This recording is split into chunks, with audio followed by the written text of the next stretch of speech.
mlivyosikia kesi imeahirishwa, na upande wa kuahirishwa kesi na mambo ya kitaalamu ya kesi atazungumza.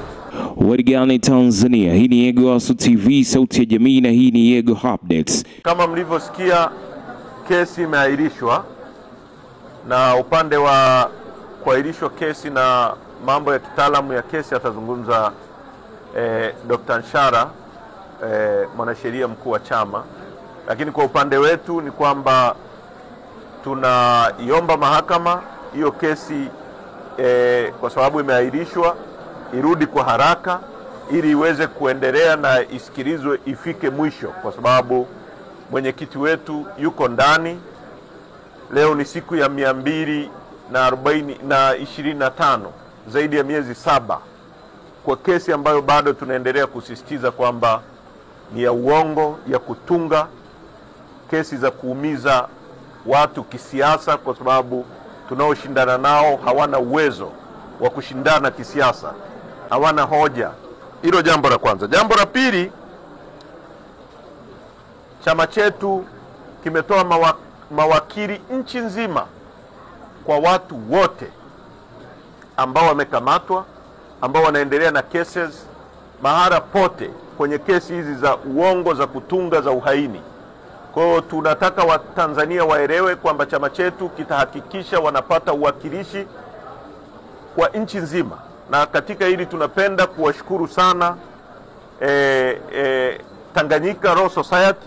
Wamefanya kazi ambayo kwa kweli inapaswa kufanywa na Law Society ya nchi nyingine yoyote. Kazi yao ni kutetea watu, na nataka nimshukuru kipekee rais wa chama cha mawakili wa Tanzania na mawakili wote wanaojitolea kuwapigania Watanzania nchi nzima. Legal and Human Rights Center wamefanya kazi kubwa, tuna appreciate, tunatambua. Kwa hiyo ni uwakilishi ambao utafanywa pamoja.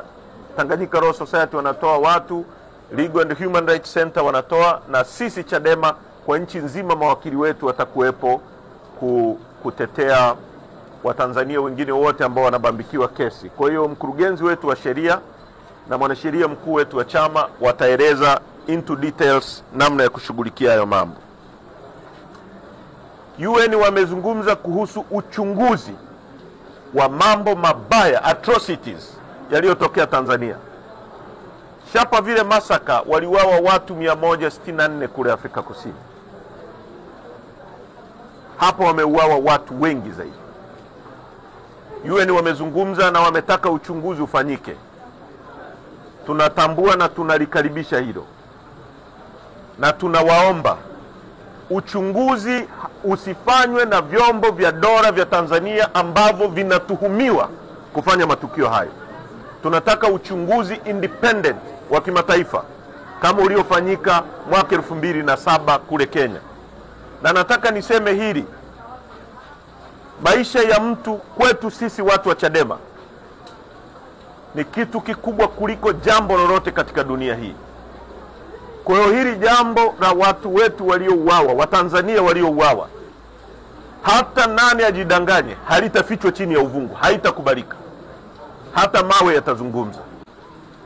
Sisi historia yetu ni watu ambao tumepinga dhuluma dhidi ya binadamu.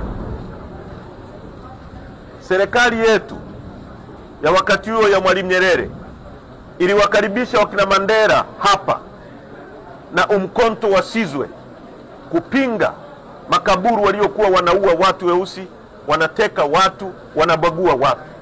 Tulikaribisha watu wa Angola, walisiprocate, kwa sababu serikali iliyokuwa inapingwa wakati ule ilikuwa serikali, lakini ilikuwa serikali ya minority ya makaburu.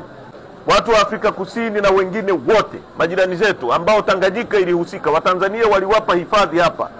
Wawahifadhi wa Tanzania na watoe sauti kwa kutumia vyombo vyao vya habari, kwa sababu tunajua hali ya vyombo vya habari vya Tanganyika, vya Tanzania kwa sasa.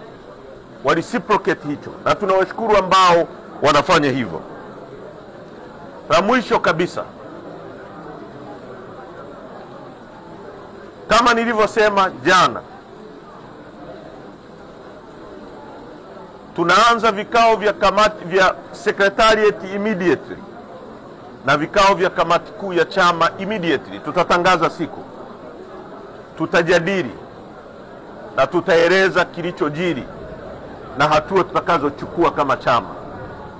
Hakuna kurudi nyuma mpaka nchi itakapopata ukombozi kutoka kwenye minyororo ya watu wanaotaka kutufanya koloni lao. Nchi hii ilipata uhuru mwaka 61. Asanteni sana kwa kunisikiliza. Usiache kutembea katika kurasa zetu za mitandao ya kijamii, Instagram, Facebook, Twitter na X pamoja na TikTok. Huko kote tunatambulika kama Yegowasu TV. Lakini hakikisha tu kwamba pindi unapoingia kwenye YouTube channel yetu, una comment, una like, una share. Mwisho kabisa usiache kusubscribe ili kuzidi kujipatia habari moto moto kutoka hapa Yegowasu TV, sauti ya jamii. Hii ilikuwa ni Yego Updates. Mimi ni Nado 5.